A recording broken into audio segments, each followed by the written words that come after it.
Hey, I'm Anthony Brooks, and I'm one of the world's fastest Rubik's Cube solvers. Practicing speed cubing is a lot like other sports. In order to get better, you need proper form, proper technique. By form, I mean finger tricks, so you want to make sure the moves kind of flow together. By technique, I mean algorithms, so you want to solve the cube as efficiently as possible in the least number of moves with the least number of lockups, all while maintaining a good TPS, which is turns per second. So if you're turning fast, you're not really locking up or pausing very much, and you're using good algorithms with good finger tricks, you will solve the cube fast. I have 5 tangible tips to give you today. Okay, tip number 1, and this is probably the most important. Stop timing your solves. Everybody times every single solve, and they just go and go and go, and they always want to set a new PB average, single, whatever. Stop timing your solves. If you're casually solving and not timing your solves, that gives you the ability to play around and experiment and figure out new ways of solving certain pieces. And it's a lot of trial and error. You're not always going to discover better ways of solving things, but you'll discover different ways. And some of these different ways will be better.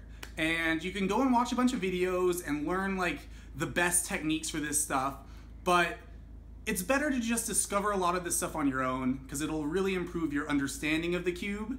And then once you've figured out your own stuff, you'll be able to look at other videos of top cubers and learn specific techniques and be able to incorporate those into your solves much more seamlessly. All right, tip number 2 is know your algorithms and use them. Most people, pretty much everyone, starts with a beginner method. And as you progress with speed cubing, you learn new algorithms, new techniques, and there's a pretty steep learning curve. You start off with 3 or 4 algorithms, and Friedrich CFOP seems pretty intimidating because you need about 80 algorithms to know the method. So 3 to 80, big difference. But as you learn more algorithms, and this goes along with not timing your solves, when they pop up in a solve, don't revert back to the old algorithm even if you're timing your solve. If you're in competition, fine. But if you're at home, slow down, just toss this solve out. It's gonna suck, you're gonna get a bad time, and that's okay. You really need those bad solves to practice the algorithms. I can't tell you how many solves could have easily been, I don't know, 5s or 6s for me, but instead I'm looking at the cube and I'm like, I know a really advanced algorithm for this. What is it? And that's what's ultimately going to make you better. And if you want to achieve high level speed cubing, that's part of the process. Tip number 3, on top of knowing your algorithms, you need to learn how to finger trick them properly. Now this is where you can look at videos of top cubers and you can kind of look at the execution. There are lots of videos out there. And that's really important because if you know your algorithm but you can't do it fast, it's kind of a waste of time. Tip number 4, if you want to go faster, go slower. I know that sounds counterintuitive, but part of solving the cube quickly is reducing the number of pauses from step to step.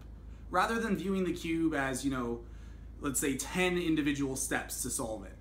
You really want the cube to be just one step, solving the cube, where everything's flowing from one step to the next. So instead of having big pauses in between each one, you look ahead.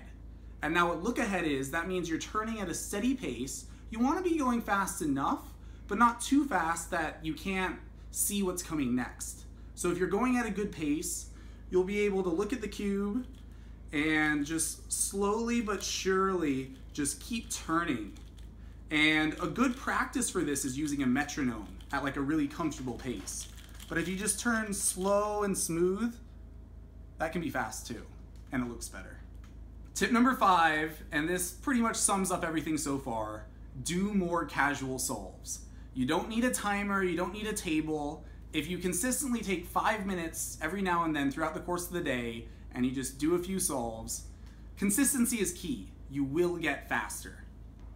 Thanks for watching, guys. I'm Anthony Brooks. I'll be posting a lot more cubing content this year, so please subscribe here on YouTube. You can follow me on Instagram. If you want to leave a comment on what other topics you'd like me to cover, I'm going to be posting a lot more tips videos, solve videos, all of the above.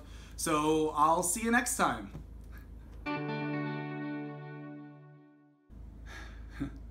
Tip number 3, Okay. Shut up!